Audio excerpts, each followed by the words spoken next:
Cette chambre d'enfant, Gaël n'y croyait plus, car il souffre d'azospermie, une faible mobilité des spermatozoïdes.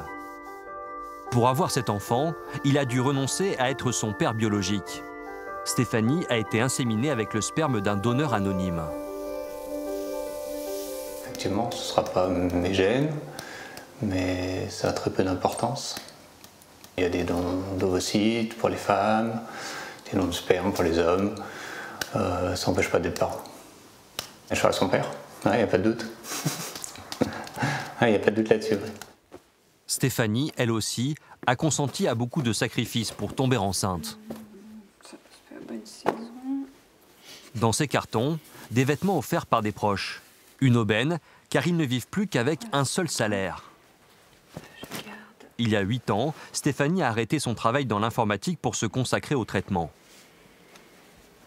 C'est difficilement compatible avec un emploi. On ne peut pas dire du jour au lendemain à son patron, bah, demain, j'ai tel examen à faire à telle heure, ou j'ai une ponction, je ne peux pas être là.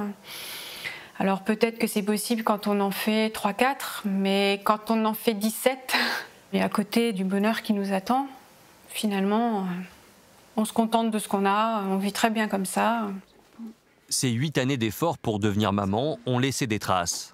Pour ne pas souffrir une fois de plus, Stéphanie ne s'autorise toujours pas à croire à cette grossesse, même en préparant sa valise pour la maternité. C'est vrai que c'est un peu irréel, comme quelque chose qu'on a fantasmé. Et puis on prépare, et puis une fois que c'est là, on se dit bah oui, ouais, en fait, c'est en train de se passer. Un parcours comme ça, on se dit encore que tout peut arriver. Enfin, en tout cas, moi, je me dis que tout peut se passer.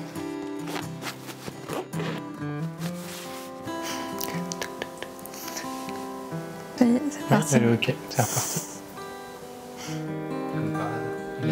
Avec le bébé qui bouge de plus en plus, Gaël, lui, commence à y croire. Leur rêve va peut-être enfin se réaliser.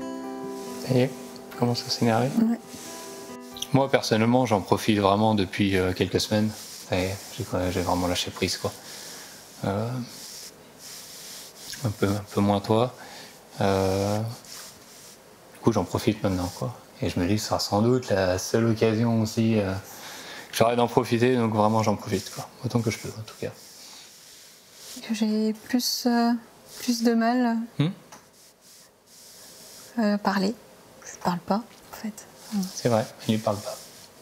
Moi, je parle un peu. Je parle au petit bonhomme.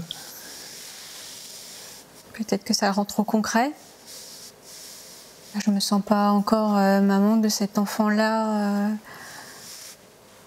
Non, tant qu'il sera pas dans nos bras, quoi. Ouais. La peur d'un nouvel échec, la peur de s'attacher et d'être déçu, une fois de plus. À la clinique Bretéché, le docteur Boudinot reçoit Stéphanie chaque mois et fait tout ce qu'il peut pour la rassurer. Très bien, la tête ici, le petit dos, il est à droite pour l'instant, il est ici, voilà, on voit bien le petit cœur qui bat, donc ça va bien, voilà, les petites côtes, pour l'instant tout se passe bien. Voilà, elle se passe bien cette grossesse, là, votre bébé va bien, la croissance se passe bien, l'examen est rassurant, il n'y a pas de raison qu'il se passe quelque chose. Ça va le faire, pas de souci. L'examen est bon, mais le docteur sait que les parents n'y croiront pas tant qu'ils ne tiendront pas leur enfant dans leurs bras. Ça me met un stress un petit peu plus important qu'une patiente qui effectivement, c'est son 3e, qui n'a pas eu de problème pour l'avoir, voilà. Forcément, ça, c'est pas pareil. Là, on en était arrivé à assez inespéré. Et demain il est là. Donc c'est vrai que j'arrive pas encore. Enfin, très sincèrement, j'arrive pas encore. Allez, attends à moi. Bon repos. Au revoir, docteur. Merci. Voilà. Allez. Dans 2 mois, si tout va bien, Stéphanie et Gaël pourront relâcher la pression et profiter de cet enfant qu'ils ont tant désiré. Voilà.